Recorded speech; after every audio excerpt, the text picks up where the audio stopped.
Welcome to I Heart Earth's meditation for this week. Well, this is more like a meditation preparation.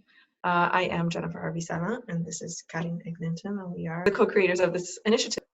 And we wanted to come introduce ourselves and have a discussion, a short discussion, but a discussion about this week's meditation theme, which is about turning eco-duty, we said, ecological duty into joy. So a lot of us are going through this kind of very complex transition externally and internally. And it's sometimes difficult to shift our reality orientation to what we have to simplify to or complexify to, depending on where you're at in the process. And so as we're going through this, we wanted to provide some reflections for you all about our processes and help you kind of have some entry points into exploring your own process as it relates to this. So I'll share a little bit about how I've come through this, and then Karin's going to share a little bit about how she's come through this, and then we'll provide you with some ideas for how to explore your own meditative space as you're meditating with us this time. So when I was a kid, I was obsessed with anything foreign. So foreign culture, foreign language, foreign food, foreign anything.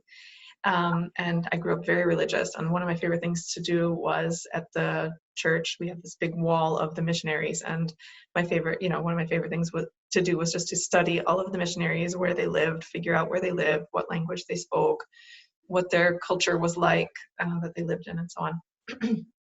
And from that, I developed all sorts of life goals that were, fairly simplistic, but very real to what I had available to me at that time. So learning a foreign language, reading a lot of books about foreign places, buying things at local stores, like if I could find like an authentic Chinese like tea set or something, this would have been, so magical to me. And then I left, I grew up and I left religion, and I, the world modernized so much in my lifetime. I was born in 1980. So by the time I left religion, I was right around the year 2000, and things were becoming normal, very normal. Like it was normal to just go to another country. When I was growing up, that was not normal. It was like a special thing. If you went, you were either a rich business person or a missionary or somebody who had family over somewhere else, and you had this special occasion to travel. But yeah, by 2000, then it was starting to get quite a bit more normal to travel a lot and go wherever you want. And so when I left the U.S. in 2007 to travel around, that was like totally normal then. It was like I was amongst all of the other backpackers and all of that, and I started to develop, between that time, between let's say 2000 and 2007, I started to develop very different life goals from when I was growing up. So it wasn't just learn another language; it was learn another language and go live in that country. So I did that. It was, go travel around the world, which I had wanted to do, and that was, in my list of like updated life goals. And then, the climate crisis was already happening to some degree in 2007 when I left the U.S., but it wasn't really a lot in the public discourse. And then, of course, in the last, 12 years, a lot has happened, and it's become much more urgent. And so in that time, I found myself year after year going, oh my God, I really have to update my life goals. Like, there's no way that I can continue to do this and feel good about myself as a human being, to continue these kinds of big life goals of like traveling the world or something. So that was like this extreme sense of grief, because I had, with the goals of my childhood, I had updated them into these kinds of very complex goals that depended on a lot of like modern life, the way that life is now, or has been, for the last decade or so, 2 decades maybe. And so there was this feeling of like extreme grief, because I had attached, our modern options to the childhood goals. And so when I thought, well, I can't reasonably do so much travel. Like I can't even really take the plane like without feeling extreme guilt or extreme, angst. Then like, what am I supposed to do now? How am I supposed to, I felt like if I'm giving that up, I'm having to give up on my childhood goals, like the things that mattered the most to me, when I was a kid. And so I went through, several years of really exploring that and going like, well, what does that mean for me? And how do I update these goals? And there was this feeling of, I can't let it go, but I can't do it. So I was stuck in this terrible in-between place where it was like, we all know that any of us who have gone through significant grief in our lives know of that place where it's like, I can't let go of what I wanted it to be. And yet I can't do it. I can't do the thing and feel okay about it. So where that led me eventually, as I let the grief happen, was that I just had to kind of look for ways to connect more to my immediate environment, not think so big, and do things that reconnect with other goals that existed. Since now I live in Europe, and so like I live in right now I live in a city that's not my first, second, or third language. So it's a fourth language. And so naturally I have plenty of opportunities to, experience some of those things that I dreamt of as a kid. But like, there's still a lot of time left, like when I'm not flying around the world, exploring new countries, blah, blah, blah.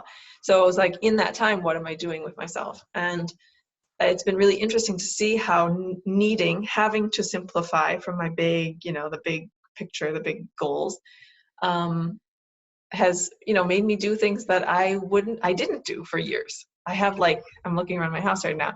I have so many plants, it's insane.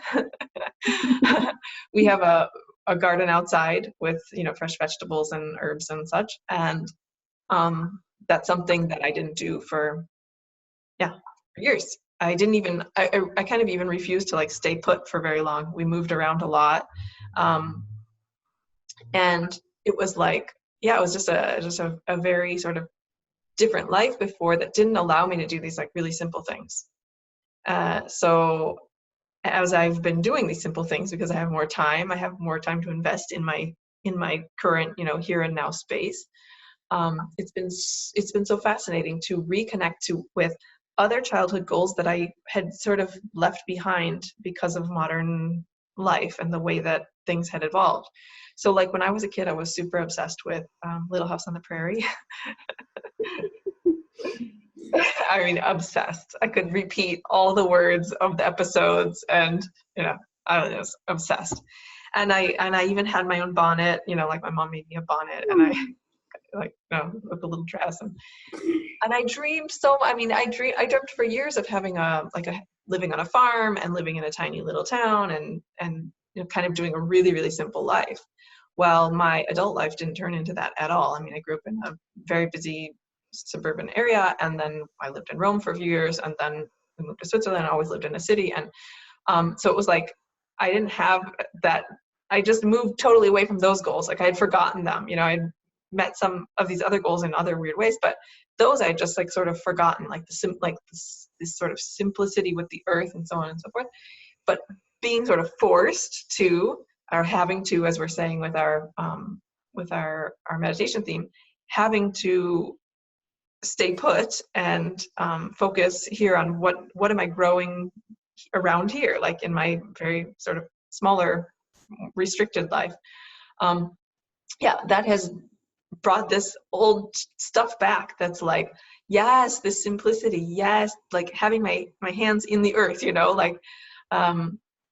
having the plants, having my own vegetables, having this kind of very very simplistic life that I used to dream of, and then I gave up on because life is modern, and Little House on the Prairie is just a show about the past, and that kind of thing. And so it's been really interesting to see, it's almost like this, to some degree, there's this mosaic of my life that's opened up to me, this mosaic of my past that's opened up to me by these limitations, so to speak. So as if I get access to more parts of myself, and joyful, a lot of joyful parts of myself. Yes, I've gone through a lot of grief because of these things, but the gift is like that there's this joy that comes out of it, this joyful mosaic of aspects of my childhood that I had just given up on, because I mean, who lives like that now, unless you grew up like in a farming family, which I didn't have any sort of access to that world as a kid. So other than that, like who becomes a farmer? Like you just, you go and work in a building and you commute and you work on a computer, and like that's just what modern people do. So I had given up on a lot of that, and then it's like watching it come back in these beautiful ways, these beautiful like sort of evolving ways has been a huge gift. The other thing that's been a huge gift for me is the kinds of connections that have come out of having to do that. So being forced to be local has forced me to relate differently to my immediate surroundings than when I could move around all the time and just, be like always thinking, oh, I'm just going to go to this next city and like explore, getting to know people there, and sort of this kind of always, thinking out. And so it's like, no, now I'm here. And so what does that mean? How do I look differently at the world? And it's also brought back this from my childhood, this desire to really sort of have this, the sense of belonging here, which I had just kind of given up on. And that goes into a lot of some of the stuff that we do with Intergifted and belonging questions and so on. And so it's been really interesting also to reconnect to childhood desires to belong in your local space that I just found a different way. I mean, most of my work is online, and so I belong with lots of people all around the world, which is wonderful, but there's also something to be said about finding local nourishment, and which I've been able to do differently because of being in one place and the limitations and the restrictions, So so that's a little bit about how one can go from a sense of, oh my God, I have to give so much stuff up, to, oh, I get to give this up and I get this other thing in return. And also by giving this thing up, I find aspects about myself that are joyful. And so I get to feel also joy in just these transitions. Yeah, it's bittersweet. Yeah. It's a beautiful thing that you're sharing there, because there is a hopefulness in imagining that there's a kind of intimate connection that comes out of letting go of certain things that we maybe take for granted or find super exciting. And then there's something else that maybe not just you, but others who are listening and watching have been missing, that kind of intimacy and belonging that you can have when you get down to the small, simple steps. So I love what you're sharing, Jen. So I'm going to share a little bit of the other, it's almost like the other side of the coin, which is part of my own experience of how have to has become a joyful thing. And I think maybe some of you will also relate to this aspect, which is I, for reasons, have been a pretty, let's say, like green person from the very beginning of my life.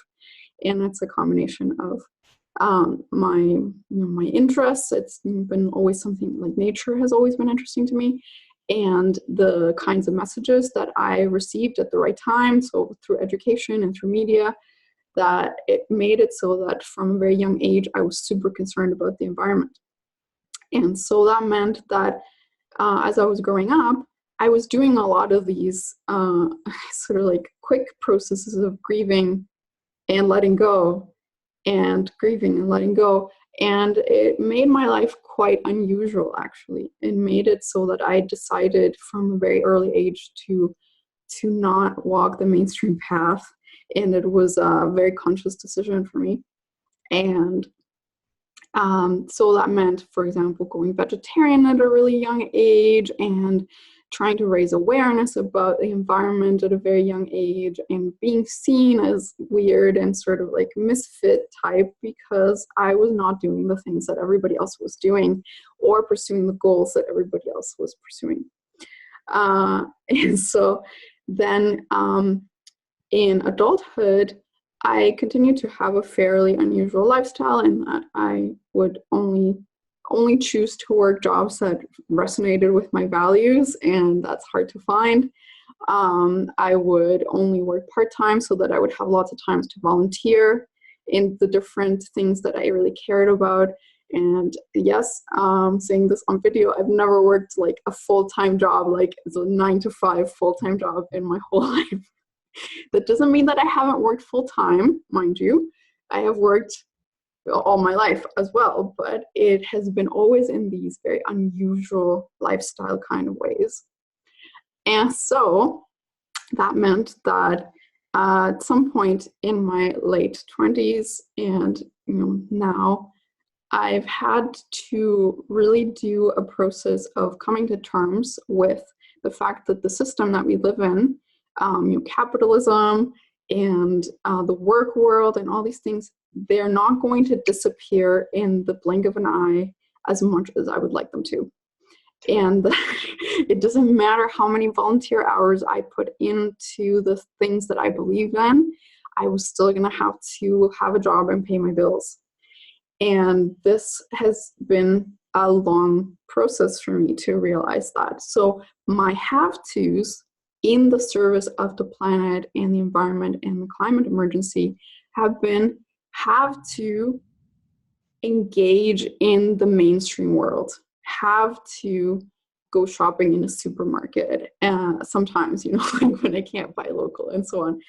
And it's compounded by the fact that I was very ill for a while. And in those times, I really couldn't take all these steps that I had made part of my life, making my own food from scratch and being really good at recycling and like all these things that had become almost a part of my identity. And then I had to shed all those things because I didn't have the energy to do them. And I needed to rely on other people for my care. And they weren't going to do things in that way necessarily. So my have-to that has turned into joy has been learning to navigate that world and discover that there is a beauty and the real wholeness still in every aspect of our human life, even in the most distorted and damaging systems. At the human level, there's still a human-to-human interaction. At the down-to-earth, minute-to-minute level, there's still a natural world that doesn't go away just because we have capitalism. And that has been what I get to do now is in every interaction that I do, remind myself that there is nature and beauty and wholeness in those interactions as much as there is if I go into the wild forest.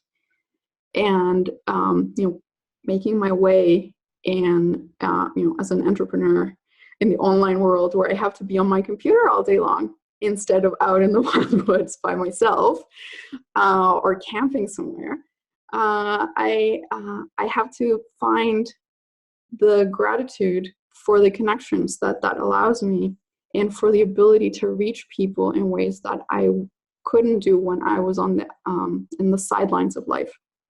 So that's a little bit of my story. I hope that some of you will resonate with that, especially if you've been aware of the pain of the world for a very long time. Yeah, it's beautiful. Thank you. Yeah, and like it just, we're both in these in-between spaces. Mm-hmm. Yeah, and it's absolutely. the balance of grieving what you're having to give up and finding the joy in what you're getting from the choices that you're making, And it's interesting because listening to you, I'm like, yeah, there was a time where I thought, okay, so I just have to give up everything. Like I have to just, kind of go off the grid and sort of almost like to compensate for all of the modern way that I lived. And I sat with that for a long time and realized that, no, it's not like that either. I mean, not, yeah, we got into this very extreme situation, and we do have to take extreme measures to get out, but not so, like, not dehumanizingly extreme. Yeah. And you can find that balance in between. Yeah, there's also an aspect of like stamina or endurance. Like, I'm not saying it because we're shifting from the have to and the heaviness of that, but there's a stamina in the joyfulness.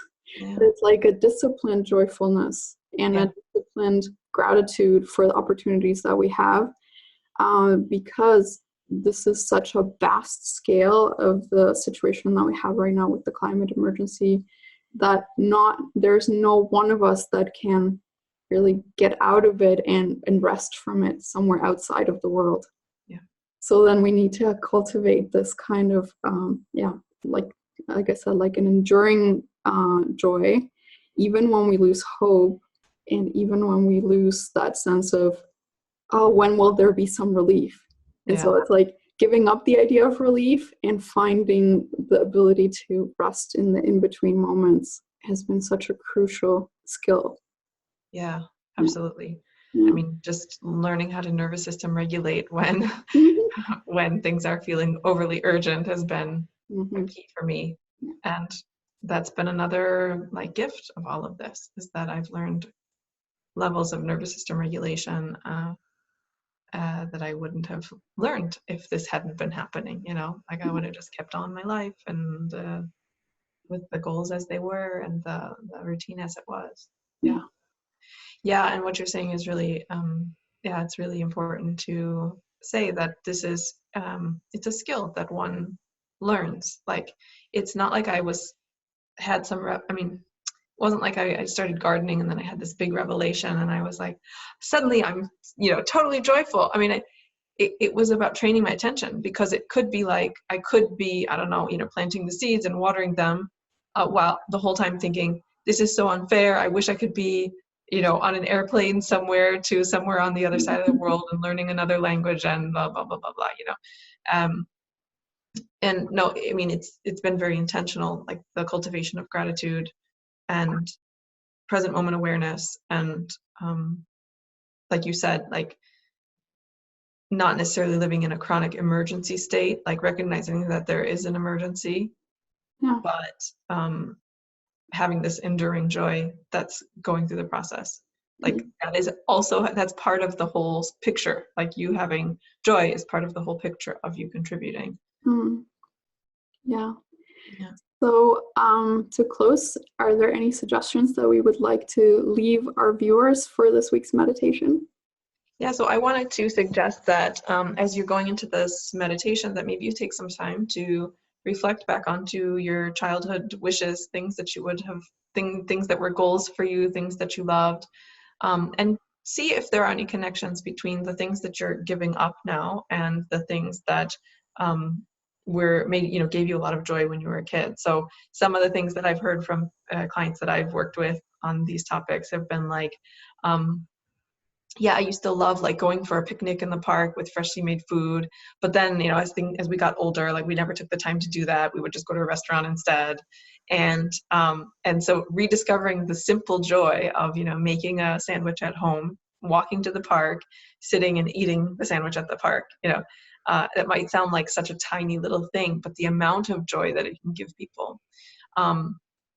Another thing I've heard a lot about is like the rewilding stuff in terms of, I don't know if that's what it's called, when you sort of let your part of your yard go to the wild, you know? Yeah, rewilding, yes. Yeah, and so that people are rediscovering the joy in like not having like a perfectly manicured lawn, but like having, new animals show up and new bugs and seeing new flowers and stuff grow.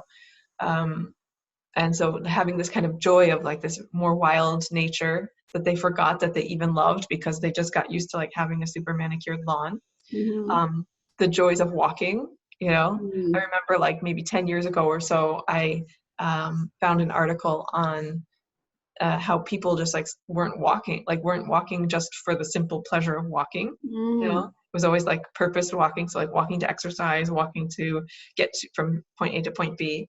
I think the article was called the death of aimless walking, and it was like all about how you know, a lot of great thinkers in history were, you know, they would go on multiple hour walks per day, and that's when they would get their big insights. Yeah. And I've always been a walker. Like I walk a lot just for the joy of walking. But I've heard a lot of people say that they like, you know, having to sort of entertain yourself differently can sometimes include just going for a walk, and like they're just discovering the joy in just walking again. That's beautiful. Yeah. So there's all sorts of different ways that can go. Some people I've heard it's like cooking more fresh, like that they loved it, but that they again they had gotten used to like restaurants and pre-made food and whatever. And also like times with friends, like so instead of like maybe going to a restaurant, like having a potluck, or you know, kind of down to these also simpler ways of connecting. So just connecting what maybe you feel like you're giving up, and seeing if some of these things reconnect things you're giving up, but the things that you're getting instead, if it reconnects to something in your childhood. If it doesn't immediately strike you know, you don't find anything in your head, then I think another way of going about it is just to reconnect to the joys of your childhood. What were they? I mean, we all had like, you know, a mosaic of joy, things that brought us joy. So reconnecting to that and seeing if maybe you can actively bring some of those things back into your life. You know, some simple things that you dreamed of. And that can, like, that doesn't have to be like I'm talking about plants and, you know, walking. It can be also like with things with computers, or I don't know. I mean, it can be, I work with people that are, you know, are much more complex things than just walking and, you know, and planting vegetables, but that they're finding that the way that they're expressing themselves with these more complex things links to like these simple joys of childhood. Yeah. Beautiful. Thank you for those suggestions. Then, would you add anything? Probably. How much longer do we want to go? Yeah, exactly. Well, from my end, I think, you know, keeping with the theme of finding basically the beauty and the wholeness in the things that seem broken. So where we find resistance and we say, well, I don't want to go shopping, I don't want to do my job today, I don't want to have to face another day in my car, in my commute, in those places where it seems so broken that we can't face another day, and yet we have to find some, as you're saying, Jen, some small joy, and to nourish that little seed of beauty inside of the thing that is broken, whatever that is for you, whatever if it is something to do with, you know, repairs in your house, or a partner who doesn't understand your concern for the planet, or your friends who don't listen, or your job that is a dead-end job or soul-sucking. Look and train your attention in one small seed of beauty in that place, and then see what happens when your attention nourishes that seed. That's beautiful. Yeah. I like that. Yeah. All right. Well, so we wish you all a wonderful meditation experience when you join us. We've been having a wonderful time getting to know you all through this initiative so far, and our shared time meditating together, and your feedback for us. And thank you to all of you who are helping us spread the word. Yeah. Yes. Contributing in your own way. Yes. Thank you very much. I hope that you will enjoy this video, and that you will share, subscribe to our channel when you view it, and join our Facebook page so that you can continue to be informed every time that we have a meditation out, or some small event or cool thing that we might have going on in iHeartEarth. And yeah, and I hope that you will let your friends know that we're here. Awesome. All right. See you in our meditation. Bye. Bye, everybody.